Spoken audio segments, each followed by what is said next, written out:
Muy bien, hay libros, hay hojas, hay trabajo en esta mesa. Está Rubén Maidana, profesor de Educación de la Voz, uno de los cofundadores de Ibervoz. ¿Cómo estás? Saluda, no hay nadie en el Saluda, estudio. sí, está Y Dieguito, bueno, está toda la gente, la audiencia. Sí, le hacemos bueno. el ágil. Pero vos, hay que describir. Saluda. Ahí está. Ahí está. Saluda. Ahí está saludando a la gente Rubén Maidana con las manos. ¿Cuál rey? ¿Cuál rey? Muy bien. ¿Cómo va Rubén? Muy bien, acá estamos, bien, con bastante material para compartirles. Sí. ¿Cuántos libros tenés en tu casa, Rubén?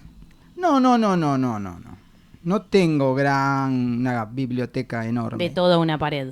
No, ni ahí. Tengo Bien. una biblioteca de 2 cuerpos con materiales, pero que son como bastante muy específicos, van a determinados lugares. Yo creo que una de las cosas que tal vez ustedes van tomando conciencia, que en esta idea del trabajo con la voz, es mucho más amplio que pensar simplemente la voz. Claro. Y entonces yo tengo materiales de esoterismo, astrología, de trabajo con el cuerpo, de reflexología, de Qigong, de Tai Chi, o sea, hay como mucho más allá de los materiales específicos de trabajo con la voz. Entonces, o lo va específicamente vinculado con la emisión y el texto, con lo teatral, pero en realidad cuando yo hice la tesis doctoral, que aprovechemos el momento, Bollo, para decir que publiqué en la red de Ibervoz mi libro de la tesis doctoral después de casi 18 años. Una de las cosas con las que me enfrentaba era precisamente desde dónde abordar esto, desde dónde le entramos, qué explicamos respecto del trabajo con la voz, y eso daba cuenta de esta multiplicidad que tiene el trabajo. No sé si fui claro. Bien, muy bien. La vez pasada hablábamos de las tensiones y cómo eso se traduce a veces en molestias, en malestar, en enfermedades, y hubo interés. Hay gente que escribía y dice, ¿quién es ese que está hablando? ¿Es un médico? Bueno, ¿por qué estabas hablando vos de las tensiones? En realidad porque de lo que hablamos cuando hablamos de la voz, en la mirada que yo tengo, que es, creo, hoy por hoy la mirada general, que tiene incluso la fonoaudiología, tiene que ver con una mirada integral. Muchas veces se ha pensado, y esos son también conceptos que hay que revisar, el cuerpo como instrumento, ¿no? La mirada del cuerpo como instrumento habla de una mecanización del cuerpo en algún punto, pero en realidad si no entramos en esas disquisiciones intelectuales, el cuerpo es nuestra herramienta, nuestro instrumento sobre el cual se soporta en este mundo actual nuestra vida, ¿sí? Somos un mamífero, entonces hay que ponerle el cuerpo. Hay que ponerle el cuerpo, y entonces hablar de la voz sin hablar de algunas cuestiones vinculadas con el cuerpo es como escindir un corazón como un órgano y nada más, como un estómago y nada más, ¿no? Entonces, desde ahí estábamos hablando del tema del cuerpo, las tensiones musculares, qué implicaba, cómo eso va generando desalineaciones en la verticalidad del cuerpo, la mirada normativa que hubo hasta un determinado momento de cómo es la postura correcta, cómo influye eso en la voz, pero también en nuestra manera de estar plantados en el mundo, y cómo el cuerpo cuenta algo de lo que somos.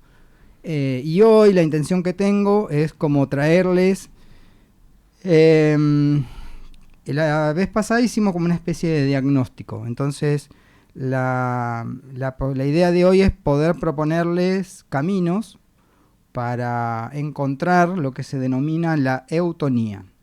Y entonces armé el guión como con varias cosas que les quiero contar. Si se hace demasiado técnico y pesado, me lo dirán. Bien. ¿Sí? ¿Estás demasiado técnico y pesado? ¿Así te lo decimos? Sí, no, demasiado técnico y pesado. Te está yendo a los pastos, una cosa así. Bien. A ver, bueno, dijimos, una de las cosas que sí me parece interesante marcar, hablar, charlar, poner en la mesa es ¿por qué las tensiones se acumulan más en la espalda que en la parte delantera del cuerpo? Ajá. Automáticamente nos... Pero digo, Flor, vos en un momento algo me dejaste entrever la vez anterior respecto de esto. Y hay una respuesta que yo la traigo acá y se las voy a contar. Para eso me voy a apoyar en un libro que se llama La guarida del tigre, ¿sí? De una autora francesa que se llama Thérèse de Bertherat, donde lo que nos va a decir ella es que los músculos de la parte posterior son superiores en número, es en relación a la parte delantera del cuerpo. Están mejor implantados, o sea, están más o mejor agarrados al esqueleto. Digo, vayan imaginando la espalda y la musculatura de la parte de adelante. En su gran mayoría serían poliarticulares, esto es decir que atraviesan y gobiernan 2 articulaciones. Y además actúan de manera coordinada como si fuera un solo gran músculo. Que de hecho, esta mujer en la guarida del tigre, la imagen, Bollo, usted que es mi asistente, va a mostrar a la cámara, muy bien. Es pensar la espalda desde la nuca hasta los pies, ¿sí? Como una gran cadena, donde están todos los músculos eslabonados, donde hay modificación en uno, tira otro y así vamos. Y entonces, las tensiones en la espalda, lo que va a producir es que la parte posterior tenga poca tonicidad. ¿Sí? Entonces, si uno no hace un trabajo sobre, ejemplo, en el gimnasio, abdominales, recto, pectorales, los músculos de atrás están como más tensos, son como más duros, y los de adelante están más flácidos. Y esto obviamente va a generar un desequilibrio corporal. ¿Sí? ¿Vos algo para cortar ahí? No. Muy bien. No, bien. Perfecto. Y la segunda cosa que me parece como muy también interesante, que esto va a ser el momento fotocarnet, a vos te voy a hablar, Florencia, que sos una chica muy joven, es esta idea de cómo es la percepción que tenemos de nuestro cuerpo en el espacio. Traigo la imagen de la fotocarnet porque tal vez la gente de mi edad recuerda que cuando íbamos a sacarnos fotos para el documento, el fotógrafo te tenías que poner en un lugar y te decía, bueno, póngase derecho, y vos te ponías derecho. Levante un poquito el hombro derecho, y vos no te dabas cuenta que tenías el hombro derecho levantado o caído. ¿Qué es lo que ocurre? Esto se llama, es la percepción del cuerpo en el espacio, es como decir la noción de esquema corporal. Bien. Hay un esquema corporal interno, un mapa interno, y otro lo que se ve afuera. La idea es que cuando hay una contractura que está mucho tiempo en el cuerpo, y eso modifica esta noción del esquema corporal, la percepción que nosotros tenemos, que se llama kinestésica de adentro, me dice, yo estoy derecho y el cuerpo está todo torcido, porque se ha acostumbrado a pensar que esa es la posición de nuestro cuerpo normal, entre comillas. Bien, y esto va a ser muy importante para esta idea que tengo hoy de contarles cómo puedo eliminar ciertas tensiones corporales. Bien, entonces, por un lado esta idea de por qué las tensiones van a la espalda, y segundo, por qué a veces nos pensamos que estamos derechos y estamos todos torcidos. Hay un ejercicio que en teatro hicimos en expresión corporal, donde vemos el tema de la eutonía, que consistía en que uno debía ir caminando y detrás un compañero iba imitando tu manera de caminar. Y entonces, por un momento vos tenías que observar a tu compañero y claro, aparecía quizás un hombro más, yo tenía como un hombro más abajo. Tenía como, digo, ay, pero así soy, porque después era exagerarlo, ¿no?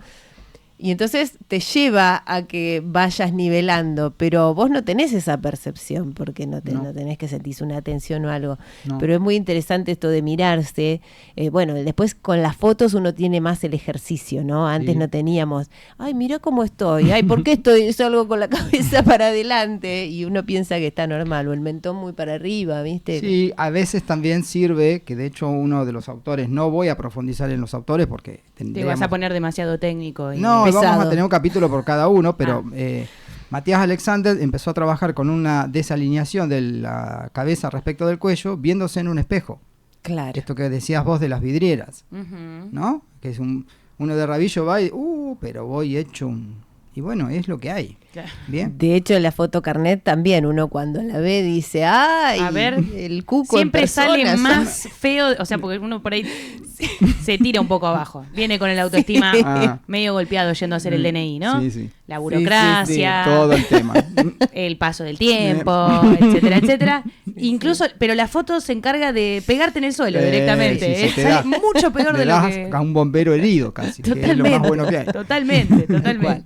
Bueno, entonces vamos a ir al término de eutonía como para entender de qué estamos hablando, y acá obviamente vamos a ir a nuestros amigos los griegos, donde eu significa bueno, justo, armónico, y obviamente tono significa tensión, ¿sí? Entonces, la eutonía sería literalmente la tensión justa, no es ni poca ni demasiada, el punto exacto entonces donde el músculo tiene el tono necesario para sostenernos, movernos, responder, pero sin rigidez. Sin bloqueo. Y acá vamos a hacer una pausa también, Porque hay una palabra que creo que también trae un poco de controversia, que es la palabra relajación. Sí. ¿Sí? Entonces, ¿por qué? Porque cuando uno dice relájate, yo creo que la mayoría de nosotros, me incluyo, imagina, esto es muy personal, una persona tirada en un sillón, ¿sí? Casi dormida, como una ameba, casi, en una especie de laxitud que poco tiene que ver con lo que necesitamos para vivir en la vida cotidiana. Desplomado. Claro, relajado, es muy relajado. Entonces, Relajado. ¿no? Pero- La eutonía no es eso. Ah, muy bien. No. La eutonía es estar en disponibilidad. Ok. Piensen en un gato que está en reposo. No está rígido, no está colapsado, simplemente está. Con atención flotante, con el cuerpo suelto, pero listo para saltar, correr, ¿sí? Ese estado de alerta suave, de presencia sin tensión, es un ejemplo de eutonía. Para que nos quede un poco claro que no es un estado de relajación corporal. Sino de predisposición. Está en tono justo, ahí estás como ahí, estás presente. Claro. Me decís y arranco. Claro, no estás ido, relajado, Ni bueno, allá, ya me olvido del mundo. Ni estás ahí, ¿no? Como un Fórmula 1 a punto de salir en la largada, con la Bien. Pinto. Bueno, ¿qué te reímos? ¿Qué nos reímos? No, con la pinto, con la Tus, pinto. ahí tus está. referencias. Ah, las bueno, referencias me y gusta. yo me voy a la realidad, chicos. Muy bien, Muy está bien. bien. Bueno, entonces, pero también hay otro tema que me parece importante, porque si no uno dice soy el peor del barrio. No. Claro. Y no queremos generar eso. En el escucha, en nosotros, en nadie. La eutonía no es un estado universal. No existe la postura correcta, el tono ideal para todos. ¿Bien? Primero porque va a depender de ¿qué? De nuestra energía basal. Esa que en el capítulo 10 estuvimos diciendo, hay alguien con más fuego, hay alguien más acuoso, más tierra. Entonces, lo que para una persona fogosa es estar en tono eutónico, Claro. para otro es me tengo que poner las pilas, por llamarlo de alguna manera. ¿Bien? Y además, también, no es un tema menor, que la eutonía depende del momento y la situación. ¿Por qué digo esto? No es lo mismo el tono que vamos a necesitar para dormir, el tono muscular estamos hablando, para dormir, que el que necesitamos para caminar, para dar una clase, tener una conversación íntima, no sé, hablar en público. Entonces, la eutonía es dinámica, ¿bien? Se ajusta constantemente a lo que la vida nos pide. Y acá entramos entonces a esta idea de cómo podemos llegar a ese estado. Un estado casi como la utopía que dice, ¿cómo se llama el uruguayo? El del libro de los Drexler abrazos. Utopía. No. Ah. Bueno, ¿qué es para qué sirve la utopía? Para seguir avanzando. Galeano. Galeano, Ujú, bien. Eduardo Galeano. ¿Cómo lo podemos encontrar? No es algo que lo podemos lograr mentalmente diciéndole al cuerpo, a ver, encontrá el tono. Claro. No funciona así, ¿sí? No obedece órdenes directas y para esto necesita ser guiado, explorado y demás. Entonces, a lo largo del siglo XX, se desarrollaron muchísimos métodos para encontrar este tono muscular. Según mi humilde percepción, yo los agrupo en 3 grandes familias, escuelas o lineamientos. Uno son los métodos analíticos. Como el nombre lo dice, viene de análisis, que significa descomponer, separar en partes. Estos métodos proponen trabajar músculo por músculo, zona por zona, para tomar conciencia de cada parte del cuerpo de manera aislada. El representante se llama Edmund Jacobson, que fue un médico estadounidense que en los años 1920 desarrolló una forma que le denominó relajación progresiva. La idea es simple, digo esto porque la próxima vez que nos veamos vamos a intentar hacer algo de esto. Bien. Es simple y poderosa. Para aprender a soltar, primero hay que aprender a sentir la diferencia entre tensión y distensión. Entonces, Jacobson lo que propone es tensar conscientemente un grupo muscular, el brazo, el hombro, alguna parte del cuerpo, sostener la tensión unos segundos y luego soltar de golpe. Ahí está. ¿Sí? Este contraste de esa experiencia directa del antes y el después le va a enseñar al cuerpo entonces lo que estamos buscando. Para odiar hay que querer, para destruir hay que hacer. Tomá, Dice la filósofa, el Piti. tomá. El Piti. Aguante, ¿no? Aguante. acá somos... Entonces, para No. soltar hay que agarrar. Sí, pero blanco, Porque negro, si no- sol y luna, sí. Claro. Es un método muy concreto, muy paso a paso. Tiene la ventaja que cualquiera lo puede practicar en cualquier lugar sin necesidad de nada más que la propia atención. Muy bien. La segunda familia, o el segundo grupo, serían los métodos globales. Mm. A diferencia de los analíticos que van parte por parte, estos van a trabajar la totalidad. Buscan inducir un estado de calma, equilibrio en el organismo en su conjunto y confían que desde esa totalidad se van a relajar partes particulares, digamos, del cuerpo. El nombre de referencia aquí es Heinrich Schultz, ¿sí? Que era un psiquiatra alemán de los 1930, trabajaba con la hipnosis y ahí creó el famoso entrenamiento autógeno. Es una técnica que utiliza frases cortas, repetitivas, una especie de autosugestión consciente para inducir sensaciones de peso, calor y calma en el cuerpo. Ejemplo, mi brazo derecho está pesado, mi corazón late tranquilo, mi respiración es serena, etc. O sea, a través de la palabra y de la imaginación se busca que el cuerpo entero entre en un estado de reposo profundo. Mientras que Jacobson, ¿sí?, trabajaría desde el cuerpo hacia la mente, la acción a la mente, trabaja de la mente hacia el cuerpo, pero los dos buscan lo mismo, serían distintas puertas para entrar a la misma casa. Y el tercer grupo, que es un combo enorme, que acá podemos meter muchísimas técnicas, formas, personas, y que, bueno, yo hago un recorte para este programa, pero hay mucho, sería lo que se denominan los métodos reeducativos. Que los métodos reeducativos lo que buscan, no trabajan en esta idea de distender, sino que buscan reeducar el cuerpo, cambiar patrones de movimientos y de tensión que están incorporados y que ya no registramos. Esta idea de lo de la foto es un ejemplo de eso.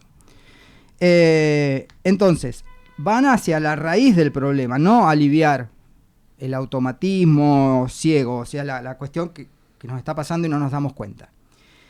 Hay muchísimos nombres y cada uno merecería un capítulo entero, de verdad, para poder hablar. No soy especialista en toda esta gente. ¿Sí? Yo he trabajado algunos, he practicado algunos de sus ejercicios, pero no conozco a todos en profundidad. Una es Bollo Gerda Alexander. Y acá le entrego un libro para mostrar la tabla. Muy bien. La eutonía. Sí, señora. Gerda es la eutonía, su método específico fue la que le puso el nombre a este concepto que hoy estamos buscando, que es el tono justo. Su propuesta parte de la conciencia de la piel como frontera y puente con el entorno. Y el desarrollo de la percepción kinestésica, esta que decíamos interna, a través del contacto consciente, el uso de pelotas y bastones, la exploración de movimientos pequeños. La eutonía busca entonces liberar las tensiones profundas y reeducar el sistema nervioso para que el cuerpo pueda encontrar por sí mismo el equilibrio en cada situación. Bien. Bien. Matías Alexander. ¿Qué tal? ¿Cómo le va? Con mucho gusto. Matías Alexander era un actor que empezó a tener disfonías cuando actuaba o hacía oratoria. Ajá. Se empezó a dar cuenta que lo que le ocurría es que llevaba la cabeza para adelante, tensaba el cuello, esto que vimos la clase, perdón, iba a decir, el encuentro pasado. Sí, sí. Entonces, Matías Alexander, que no es pariente de Gerda, tiene la famosa técnica Alexander, que trabaja la relación cabeza, cuello y columna. Su propuesta es alinear el cuerpo desde esa zona, entendiendo que si la cabeza se equilibra bien sobre la columna, el resto del cuerpo tiende a acomodarse. Después está Ida Rolf, que de esa no tengo libro, Bollo, ¿sí?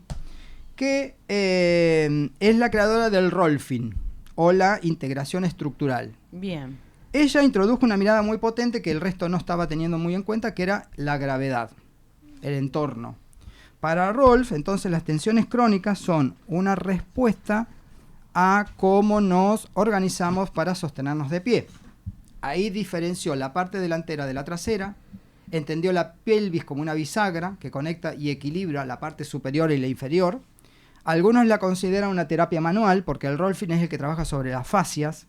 Las fascias son como fundas que recubren el músculo, que para que esté lubricado, entonces se trabaja también con masajes, ¿sí?, sobre las fascias. Luego tenemos a la famosa Thérèse de Bertherat, que se las nombré hoy, que es la creadora de la antigimnasia. Este libro que estamos mostrando, que se llama La guarida del tigre, es como para trabajar en la idea que llevamos un tigre agazapado en la espalda, que va agarrado de los omóplatos y de la parte baja de la espalda, y que todo el tiempo está ahí, ¿no?, tensando, aflojando una parte u otra. Focalizan la cadera muscular de la parte trasera del cuerpo, desde la planta de los pies hasta la cabeza, y para ella la rigidez de la espalda afecta a todo el organismo. Entonces va a proponer estiramientos de la espalda, liberación de los pies pasando la planta de los pies por pelotitas o bastones, estiramiento y apertura de los dedos de los pies, trabaja con agarrar bolitas, por ejemplo, con los pies, con los dedos de los pies. Es una gran crítica del calzado femenino que hacía que la mujer tuviera los pies con taco, ¿no? Claro, ¿sí? Porque sí. comprimía el pie y demás. Trabaja sobre la apertura de muslos y pelvis y relajación de la mandíbula y el cuello. Qué bien eso. Luego tenemos a Alexander Lowen. Si todos estos venían en una línea, Alexander Lowen lo que va a tener en cuenta es la energía, específicamente. Entonces su propuesta se llama análisis bioenergético.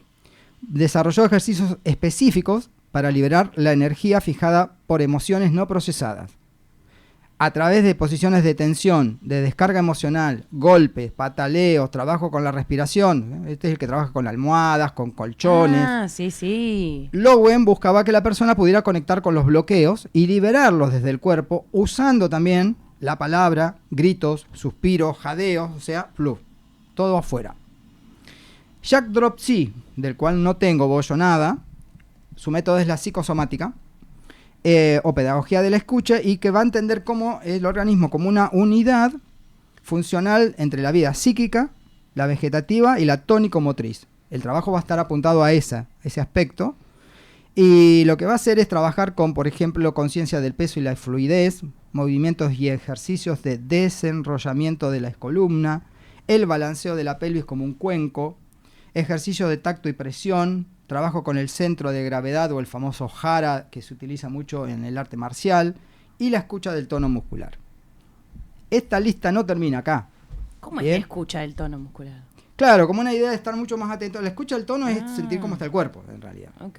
Eso que hablamos, de escucha de conciencia. Me tapo los oídos y escucho qué es lo que... No es eso, es como decir... Sentir, hay alguna tensión. ¿Dónde estoy tenso? ¿Por qué? Te late, viste cuando a veces te late el músculo, decís, ¿qué pasa acá? Claro, sí, me titila el ojo. Sí. Bueno, entonces, la lista no termina acá, ya voy cerrando bollo, Hay muchísimas otras técnicas, como el método Feldenkrais, que tal vez lo pueden haber sentido nombrar, Pilates, el yoga y sus múltiples variables, la esferodinamia, que trabaja con pelotas, el tai chi, el qigong, que son de la cultura china, que desde distintos lugares nos invitan a explorar el cuerpo con una conciencia muy distinta a la que podríamos tener en un gimnasio nuestro occidental, ¿sí? No son métodos reeducativos así a rajatabla, pero coinciden en algo fundamental, que es que el cuerpo no es una máquina a reparar, sino un organismo que necesita ser escuchado, acompañado, habitado. Me gusta. Entonces, la invitación es, o sea, que sabiendo esto, cada uno luego puede elegir, puede probar lo que le sirve a uno, no le sirve a otro, esto ya lo dijimos. En esta idea, sobre todo, lo más importante es la conciencia. Yo creo que cuando uno sabe algo, es doblemente responsable, porque ya no lo puede ignorar. Digo, ahora hay una información. El audio escucha acá, el radio escucha, sabe que hay formas. Entonces, luego lo que hay que hacer, acceder a algún método, ocuparse, tomar conciencia. ¿Alguna pregunta? No, me impresiona. El aplauso. El aplauso. Estoy emocionada. Bueno, sí. Voy a hacer el cierre comercial. Como me gustó. Obviamente, ¿dónde te contactamos? Me gustó la parte de no tomar al cuerpo como una máquina. Total. Bueno, por eso habla hoy del instrumento, que es una palabra compleja. El instrumento vocal, el cuerpo es el instrumento. Claro. Todo esto, además, obviamente, en teatro se mezcla, vos yo lo sabés, con las líneas de trabajo que vienen de la danza, ¿sí? Entonces, la cuestión de la expresividad. Acá como que le podíamos dar un enfoque más terapéutico, entre comillas, pero en realidad mucho de esto termina abonando y aportando la expresividad del sujeto. Claro, exacto. ¿No? Y lo que decimos, si yo me aflojo desde el cuerpo, capaz que me aflojo de la mente, y mis rigideces, y mis pensamientos, mis juicios, mis prejuicios, o sea, todo va cambiando, ¿no? Sí, no sé. Tremendo. Sí, pensaba en eso, que muchas veces hasta la gente lo expresa, dice, no, yo voy en automático, ¿viste? Como que tienen una rutina y van en automático, y después cuando esa rutina por algo para, aflojé, o bueno, se ve que el cuerpo me pidió parar. Eso se escucha también. Muchas veces es la enfermedad lo que te obliga a parar. Sí. De todo tipo, de las leves hasta las más grandes. Tremendo.